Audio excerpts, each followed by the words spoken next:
Your top story, a 55-year-old farm worker was shot at by a farmer who said he had mistaken him for a monkey in Limpopo. This brings to 3 the number of incidents of this nature in just over a month. Farm worker Ishmael Matanene was carrying out his duties on the farm when his foreman sent him to fetch a pick from the storeroom. On his way back and riding his bicycle, he was allegedly shot in the head by his employer. A pellet gun was used in the incident, and earlier this month, a farm worker was shot by a hunter who mistook him for a warthog. Tragically, a young boy lost his life in Limpopo when a farmer mistook him for a monkey. We are really disturbed by these particular incidents that are taking place in the province.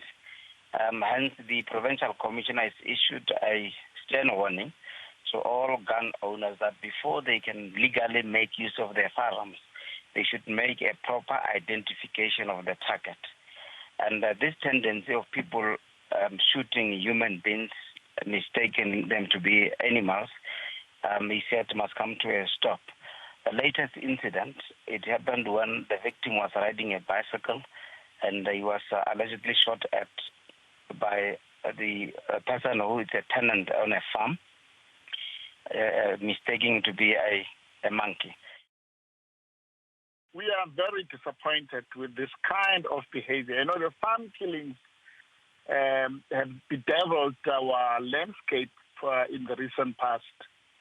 Farm workers being shot as monkeys, and on the other side, farmers being murdered for one reason or the other. It's actually very bad for our country. But, you know, the main question, and we condemn this thing, and the main question in the mind when these things happen and people have got excuses is, okay, let's assume it's monkeys. Why shoot those monkeys? Why shoot the monkeys? And if you have to shoot at anything, why don't you ascertain that indeed the thing that you want to shoot is indeed a monkey, if a monkey has to be shot? So I think it's a very cheap excuse, and we can seriously locate this at the doorstep of backwardness, racism, and the police as well as the Human Rights Commission will need to really arrest this situation. However, key questions remain. For example, why did the farmer shoot when there was no immediate threat to his life? Was the farmer behaving responsibly when he fired shots at the worker?